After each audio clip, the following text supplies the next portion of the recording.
Are you looking for a new football news app? I'm just gonna say yes, because either way, you're gonna tell me about one. Then, ladies and gentlemen, you need to check out One Football. This is the app that brings you all the latest football news, transfers, and live score updates directly to your phone. And let's be real, the domestic campaign's just started. We're all addicted to football right now. So what a better place to get your fix than this? Whatever club in whatever league you support. Because whether you support Barcelona or Bayern Munich, AC Milan or Alfreton Town, who I can confirm are actually in the app, there is dedicated news for your club to make sure that you're always up to date with what's going on. And as if it couldn't get any better, it is completely 100% free. So there's no reason for you not to download it. Speaking of which, there is a link down in the description for you to go ahead and get it yourself. So if you haven't already somehow, then make sure you do, because I'm watching you.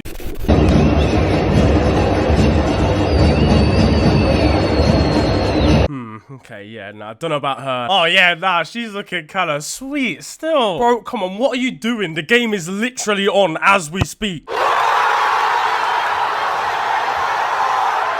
Okay, that's what I'm talking about. We're scoring on and off the pitch now.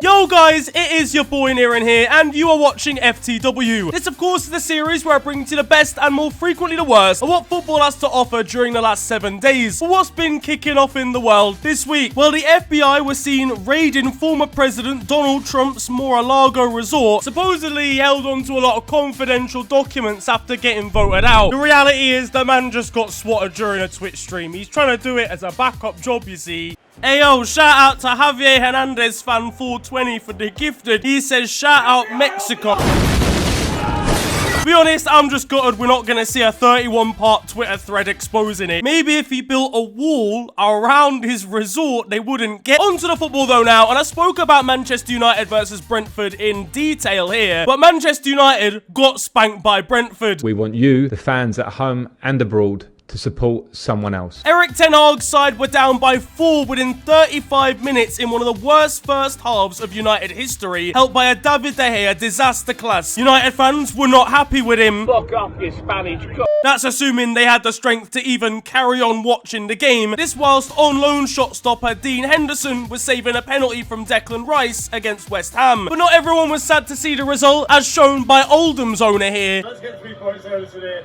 That was fantastic. Do you know what's happening to United?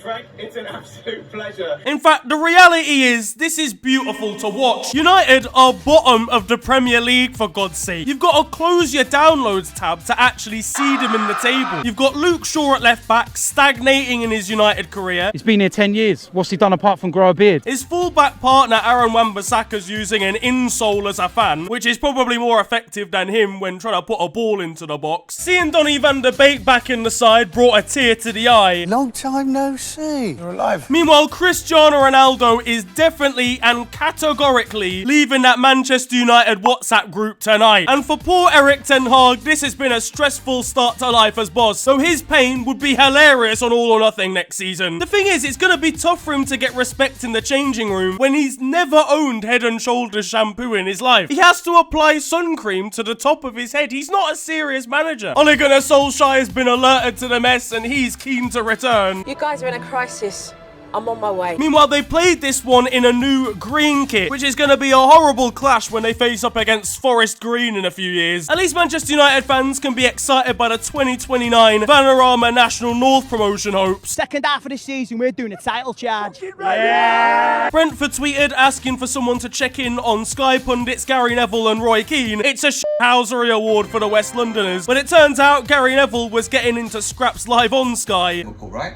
Just look at me when I'm talking to you. You've been in the league for 30 years. Do you know how mad it is that they're going to sign Adrien Rabiot and he doesn't even need to make the dressing room any more toxic? He's still managed by his own mum, which I find crazy. Does she still do a packed lunch for him as well? Tuck him into bed, perhaps? Here's live scenes of Scott McTominay watching Rabiot in his first training session. Wait, yo! Wait! Yo, No, it's me! But these lot seem fucked from top to bottom, and it's hard when their US owners have no idea what's going on at the club. They probably think they're trying to qualify for end of season playoffs. Now listen, Eric, it's a simple question. Are we qualifying for the Super Bowl? Big man, I don't know what you want me to say to this. But look, silver linings, okay? At least they have the Bangkok Community Papa John's Invitational. Moving on though, and it must at least be better over at Liverpool. Darwin Núñez, he came from Benfica to the big red. How could this keep happening, bro? Oh, what quite reiterated circumstances. Yep, 10-man Liverpool slumped to a second draw of the season, coming back from 1-0 down against Patrick Vieira's Palace. Not only did it result in a 10-year first of us not winning either of our first two opening games, but new boy Darwin Núñez saw red. It's into Núñez!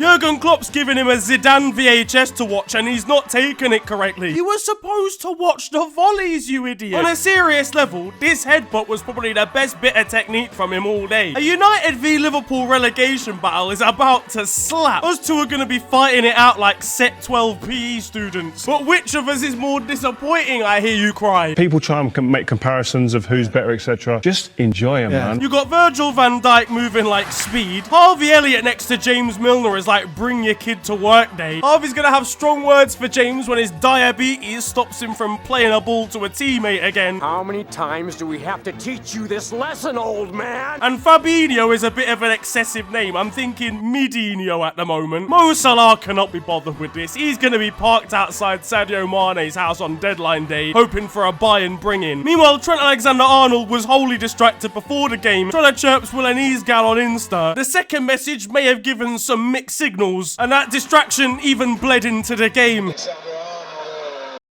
Thankfully though, our Colombian magician Luis Diaz was on hand to save us with a solo run and finish from range. Now, the Ballon d'Or nomination makes sense. Shouts out to Crystal Palace, they defended brilliantly with their honorary Caucasian player, Joaquim Anderson, who celebrated with the rest of the squad at full time. And here's Patrick Vieira addressing him amongst the rest of the players in the changing rooms. You are freaking African Americans plus Mark. You know what I'm saying? Which I'm rocking with Mark because Mark is rocking with us. Meanwhile, there was a fiery encounter in a London derby as Tottenham grabbed a late and dramatic last-minute draw against Chelsea. The goal scoring was opened by a Kalidou Koulibaly volley early on. You might have expected him to use his head, but he left that till after the goal. But the main story came at full time as Thomas Tuchel and Antonio Conte clashed.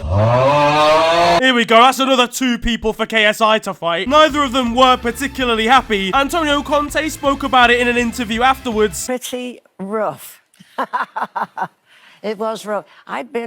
Nobody had been near me for 35 years. Meanwhile, it seemed Thomas Tuchel had been lifting in preparation, and it soon turned into a full scrap involving players from both sides. Richarlison was warming up on the bench to Boston crab someone for no reason. Conte was forcing his assistant physio to get involved and defend him. Meanwhile, Raheem Sterling was in the background, preaching love over war. Stick it in, Mike. A lot of the tension in this one came from Chelsea feeling hard done by officials again, namely Anthony Taylor, who at this point has a full rap sheet of Chelsea shaftings. Tuchel dipped into the car park and was ready to take matters into his own hands, and Koulibaly wasn't taking prisoners either. One of the contentious decisions was not penalising Christian Romero for scalping Cucurella late on. Poor Mark's coming into training looking a little bit different. Either way, both bosses were sent off after the scrap. Antonio Conte was fuming on Instagram, and the points were shared. But who is going to come out on top between Chelsea and Tottenham come the end of the season? Arsenal, and they won a 6-goal thriller, beating Leicester 4-2 at the Emirates. Gabriel Jesus could tell me that he can actually walk on water, and I would believe him at this point. 19 fantasy football points is a miracle worthy of the Bible. And then he bestowed onto us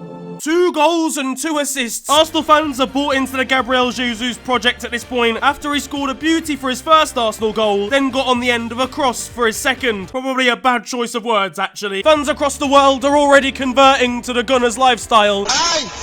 Ruwa Michael, former supporter of Manchester United, I will support Arsenal with all my heart. And honestly, these lot could be the real deal after their first 2 games. We can win the quadruple. People might laugh because... Now in transfer news, and United are in deep shit. They need a new striker, and they've turned to Leicester's Jamie Vardy. And it's a perfect striker for United's signing profile. Old, a forward, and ready to beat up anybody given the chance. Jamie was not impressed, realising he's got to join this United shit show to pay for Rebecca's legal fees. He's outside Colleen Rooney's house, asking for his money back. Who am I kidding? He doesn't have money for petrol in this climate. We all know how this goes. Rebecca Vardy's gonna start selling stories to the Sun again, this time about United, and their Twitter's gonna have to take some serious action. It was Rebecca Vardy's account. She's just gonna have to hack into Jamie's emails and accept the offer for him. Meanwhile, United forward Marcus Rashford may well be on his way out of Old Trafford after being linked with a move to PSG. What kind of alternate universe is this? He's gonna be in for a shock when he's behind Lionel Messi, Neymar, Mbappe, Sergio Ramos, Ander Herrera, and the Kitman on penalty duties. His first conversation with Neymar is gonna be fascinating. You're right, Neymar, yeah, Sonyan. At least he's got something to do off the pitch, seeing the Parisian children's living conditions. The children! How the children? I must help the children! PSG's under-16s are going to be loving their life, eating their 9th Marcus-funded meal of the day. But United valuing him at 120 million is bamboozling. He's worth about £37.50 right now. At his potential new club, and there's a serious situation developing, as Kylian Mbappe is said to be fed up with Neymar and wants the Brazilian out. He's seen his sister's DMs and he's decided it's time to go, hasn't he? He has to go, blood. He has to go, blood. This is nuts, you know. The power he has is insane. It's gonna be Mbappe Saint-Germain soon. The Parc de Baps. Their kit next season's already been leaked. PSG's manager is a spectator like we are. Imagine he tunes into deadline day. Yeah, so basically, Sadio, if you're out there, sign me in it, cuz. And finds out that one of his strikers has sold the other one. In a recent league match, and after not receiving the ball during a counter-attack, he decided to sack off the game entirely and walk towards the touchline. And I'm not gonna lie, he needs to be careful because he's undoubtedly got incredible talent, but his attitude is starting to stink up the place in recent times. He needs to learn from someone like Lionel Messi at the club right now. Otherwise, I fear that he could take a slightly wrong turn in his career. On Twitter though now, and there was a storm of Nick Pope. Newcastle fans hijacked a poll being run by Burger King and replied to it with just purely the name of the England goalkeeper, at which point the meme started to get a little bit out of control. He even reached the Newcastle shot stopper himself, but Brentford took the opportunity to remind him of a slightly worse time. It's a second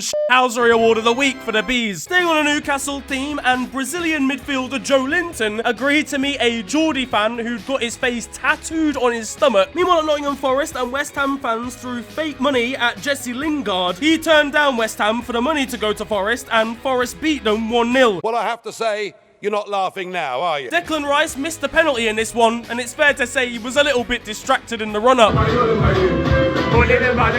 Meanwhile, England women's hero Georgia Stanway has signed for Bayern Munich, and she took the opportunity to remind the club of England's final win over Germany for her introduction. A group of Chelsea supporting builders sneakily put a flag with the club's crest on somewhere deep in Fulham's new stand at Craven Cottage when working on it, and that is the sort of childish behaviour I can absolutely get behind. Elsewhere, and Project Mbappe is not going too well for this dad. Project Bap isn't going too well. What, retired? The poor kid's gotta be getting fed up of going out and doing rondos at 9 in the morning. You're not my dad! You also hear something! Now, Graham Souness got into a spot of bother this week when, after Chelsea's heated game against Tottenham, he claimed that the sport was a man's game while sat next to former England women's footballer Karen Carney. Graham, big man, the Lioness has just won the Euros, for God's sake. Paul Pogba's gonna be loving this, seeing Graham Souness on the receiving end of a cancelling. But Graham doesn't care about all of that. He's not used the internet since 1996. His antics outside the Sky studio didn't particularly make it any better. Bring your boyfriend down tonight if you want. I don't have a boyfriend. Whatever. Oh, sorry. That is a man's game. Oh, it's Nunez again! Meanwhile, down in the Championship, and QPR goalkeeper Seny Dieng managed to score a last-minute equaliser to rescue a point for his side. In Serie A, and Romelu Lukaku returned to goal scoring as Inter took a late win against Lecce. The Timberlands are officially off. Meanwhile, Inter's other striker, Edin Dzeko, is feeling a hands-on approach at the club. Luis Maximiano made his debut in goal for Lazio this week against Bologna. And look, listen, it's your first game at a big side. Don't do anything mad. Da qua si vede ancora di più, e fuori Maximiano, ingenuità incredibile del portiere portoghese. Yeah, getting sent off inside 6 minutes for handling the ball outside of the area probably constitutes as mad. Lazio fans are going to be shipping him back to where he came from, first class delivery. Jose Mourinho's Roma beat Salernitana this weekend, and they celebrated with him ordering 60 pizzas for the side. Here he is on the bus with 359 kilograms of pepperoni in the back. Tensions were high at Spal versus Regina, as there was no handshake at full time for Filippo Inzaghi, Regina manager in Serie B. They were both clearly watching Tottenham versus Chelsea at half-time. In Germany, and Timo Werner returned to RB Leipzig with a goal, but turns out with this goalkeeping, David De Gea must have gone over there with him. Meanwhile, at Barcelona, and their wage shenanigans continue, as Gerard Piqué could be taking so much of a pay cut that he basically earns nothing this year. Is Shakira on the Barcelona board or something? But now we move on to our goals of the week, and we have got some special strikes this time around. First of all, we go over to Belgium and Lokeren, where in the Belgian Cup, Julian Vercouteren controlled the ball, flicked it up in the air, and then produced a piece of magic. In the Championship and at Preston, Brad Potts scored an absolutely unreal jumping scissor kick with all manner of power. And the final goal of the week comes from Northern Ireland, where Danske Bank Premier League new boys Newry introduced themselves to the rest of the division with this screamer of a volley from Thomas Lockhart. In the Netherlands now, and for Ajax's B team, young centre-back Kik Pieri gave away one of the most ridiculous penalties you'll see. He thought that a goal kick or some kind of infringement had been given, and so when receiving a ball from the goalkeeper, he just plain picked it up off the ground and started playing as if it was a free kick. Obviously, the referee hadn't given any sort of decision, and so had to give a pen for a handball. In Conference League qualification, and Portuguese side Vitória came up against Croats Hajduk Split. After the Croatian side won on aggregate, Vitória fans started throwing chairs at Hajduk players. Elsewhere in European qualification, and Dundee United were getting slapped 6-0 by AZ Alkmaar at one point, and the performance was so underwhelming that their fans were falling asleep in the stands. Meanwhile, back in his native Uruguay, and Luis Suarez is enjoying life back at Nacional. He might not be enjoying the dressing rooms quite as much though, because this is a gateway to Narnia, bro. Who am I gonna bite in here? Hello all, and welcome to The Beautiful Game, the segment where we take a look at the poetic and brilliant side of the game that we love. We are back by popular demand for yet more glorious beauty.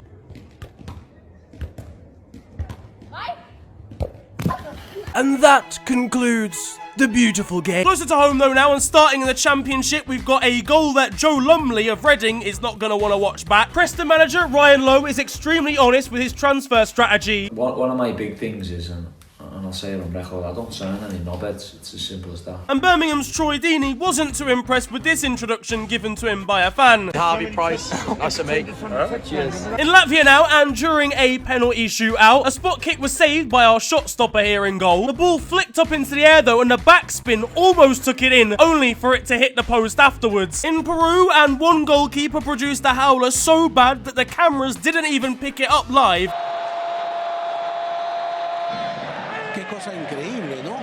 Comenzó intensísimo, se golpearon los dos, era 1 minuto y medio, no tiene salida, le tiran la pelota al arquero y gol de Zúcar, punto. Argentinos Juniors manager Gabriel Milito decided to make a substitution this week based on what a fan had been shouting at him in the crowd. With the game still close with just minutes to go, the boss decided to take on the advice from a fan who'd been berating him for a number of minutes, and in the end his side grabbed a second and won the game. Staying in Argentina, and at Boca Juniors, one of their players was on the wrong end of a pretty shocking foul. The referee gave a yellow at first, but despite there being no VAR in Argentina, decided to change his mind and give a red card anyway. Imagine if that was a rule in the UK, it would be a shit show. Yeah, nah, you're off, son. We haven't even started the game, Anthony. In Norway, and this miscommunication between a goalkeeper and defender produced the worst back pass of all time. In Belgium, and a man by the name of Amir Murillo scored. Please tell me they've got a suitable chant for this man.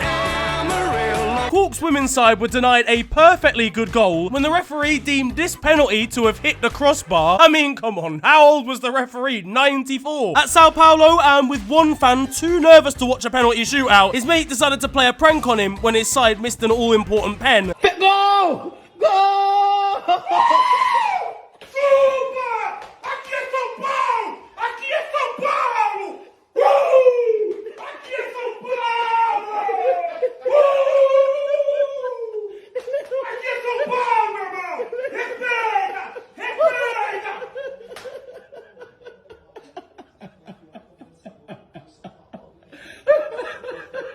Back in Argentina, and these lot seem to have their own rules for throw-ins, because how on earth has this guy headed the ball and been given the throw afterwards? In Indonesia, we've got a full meal being prepared in the crowd. This is what happens when Marcus Rashford's in the away end. Indonesia might need their own segment at this point. One player for Brazilian side Sundara got into a heated debate and almost a fight with a fan positioned next to the tunnel, who are staying in Brazil, and they provide us with probably the worst goalkeeping mistake of the week from this corner. Now though, it's time for the moment you've all been waiting for, because over in Romania, and once again, this beautiful Eastern European nation is providing us with some glorious content. And it comes from one of the country's most prestigious clubs, where with a simple 2-on-1 and the goal is mercy, this Tower striker has had an absolute stinker. In Brazil now, and I don't know the name of the goalkeeper here, unfortunately, but this is the best goalkeeping you'll see today. An unbelievable triple save, including one to deny the other goalkeeper.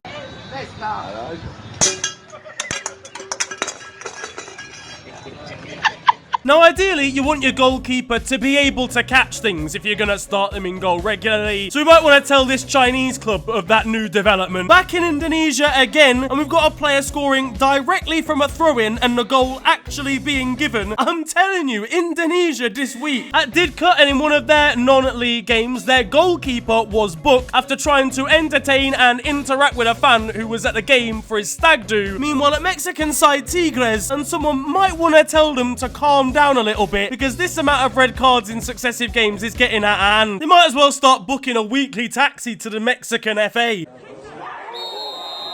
Now that it's time for Still 0-0, and you guys know the score by now, this is the segment of the show where I bring to you the best of Sunday League and amateur football. And this week we have got the glorious, glorious phenomenon that is a Sunday League free kick. Hit true, hit with power, and hit with passion. Baratinho.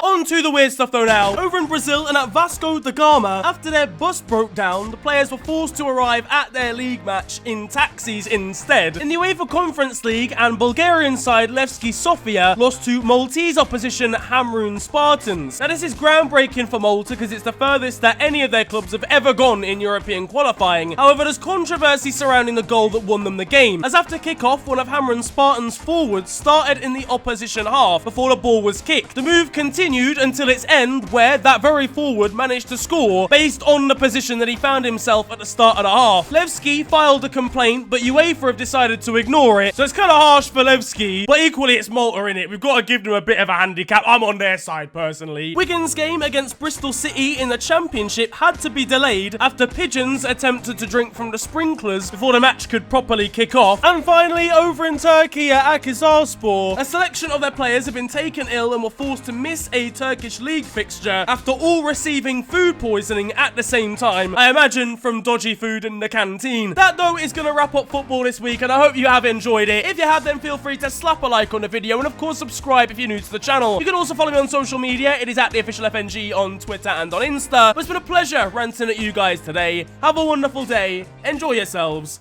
and goodbye.